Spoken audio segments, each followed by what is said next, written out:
You mentioned you were doing a musical. Are you and Amanda planning on collaborating on anything else together? Someone from the Straits Times asked me this yesterday, and I think I've had really fantastic collaborations, and I've had collaborations that have destroyed friendships and everything in between. And I think, I've seen enough about the way Neil works, and I think he's seen enough about the way I work, and I think if we were to collaborate together, it would have to be on just the right project, where we already knew how we wanted it to work and what it was going to be, and we could see that the other one was totally aligned with a certain vision. And I think it would be scary to go into some kind of big, important, unknown collaboration where we might hit some kind of argument, and then at the end of the working day, it's not like we go home and we complain to our boyfriends and girlfriends, God, that Neil Gaiman is such a pain in the ass, but I'm so glad I can talk to you about it over dinner. I think we work really well when we have assigned functions. I loved working with her on Who Killed Amanda Palmer because the words are mine. She's not going to mess with them. She's not going to tell me. She's not giving me ideas. I get to go off. I get to make up the words. A few months ago, I shot a silent movie. The one for BBC? The one for it's Sky Movies, Sky Plus at Christmas, yes. Starring Bill Nighy and Amanda. And I cast Amanda in it, directed her. It was great. She was an actress. I was the director. And we knew our roles and positions in things. And it was wonderful having her input and her feedback, and also having her there as somebody who I trust to say, come in and see a rough edit or whatever. But it wasn't collaborative. It was, even though the idea came completely out of the fact that Amanda used to be a human statue. So that was why I got the idea for a story about a man who falls in love with a human statue while another human statue falls in love with him.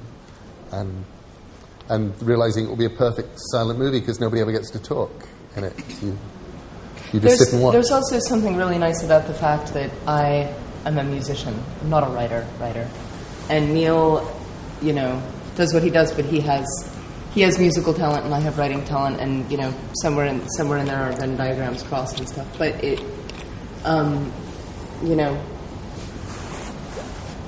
I think when I think about collaborating, I think mostly about, do I want to spend time with this person? And even if artistically, like, nothing life-changing comes out of it, did I enjoy that process? And so I think as long as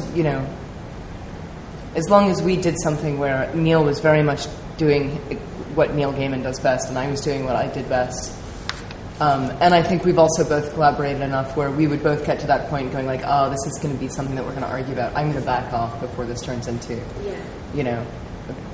a problem.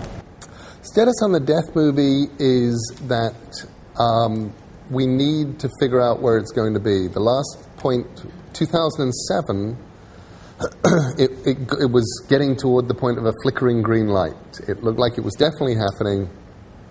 It was with New Line Pictures, which was part of Warner Brothers, and everything was looking great.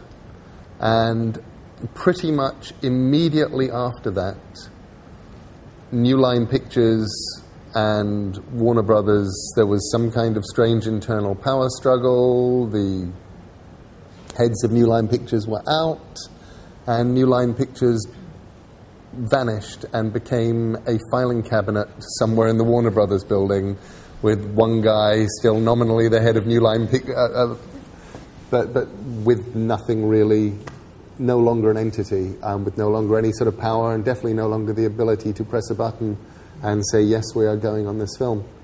And because the frustrating thing about Death is, in the time that Death has not been made, I think I've had, 4 films made and a bunch of other stuff about to go into production.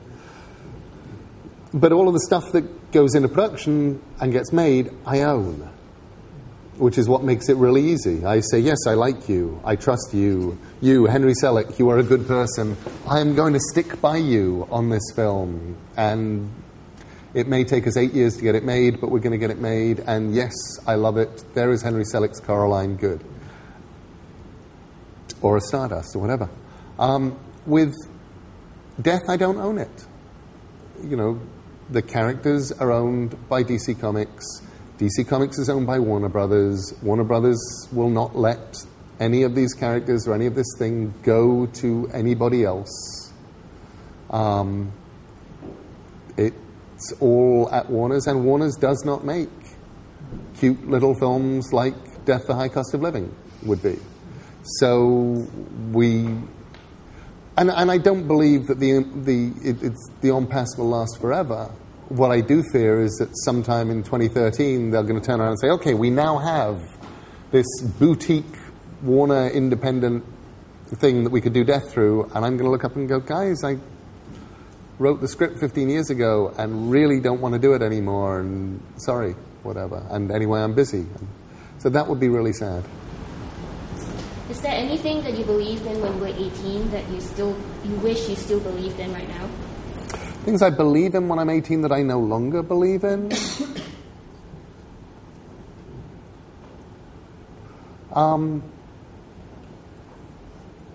I think when I was 18, I definitely believed in a future in which we were going to having landed on the moon, we were heading back to the moon, heading out to Mars, using all that as a stepping stone to the planets.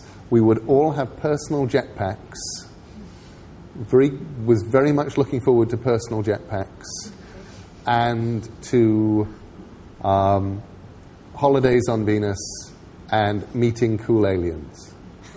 And that was something which, at the age of 18, if you'd have said, so by the time you're 49, Neil, which I have to say would have been like an eternity away, you know, what's it going to be like? And what do you actually believe about the future? And I could have told you that. And the fact that I am here now in a world conspicuously low on jetpacks. And not only in a world conspicuously low on jetpacks, but in a world in which if somebody invented a cheap jetpack tomorrow, I will be going, oh my God, the amount of chaos these things are going. No, please, ban the jetpack. No, and think of the environment. And, oh my God, there's another guy hitting the side of a skyscraper. Oh, I can't look. You know, it would be a... so that, I wish I believed, but I wish I could still believe in that future. I loved walking through Shanghai about 3 nights ago. Amanda and I just went for a walk and looked out, and the shape of these buildings, which are all Jetsons buildings, they aren't futuristic. They're in this wonderfully, they look like they're all designed by somebody who thought he knew what the future was going to look like in 1960s, and there are things that look like dimensional portals and space needles and stuff, and you're looking at all this, and words flickering across the side of skyscrapers, and you're going... And you really do expect to see the spaceship start landing, and you're pretty sure that if you went to the right place, there will be aliens buying noodles somewhere in Shanghai. Actually, there may be aliens buying noodles somewhere in Shanghai. It would not surprise me at all.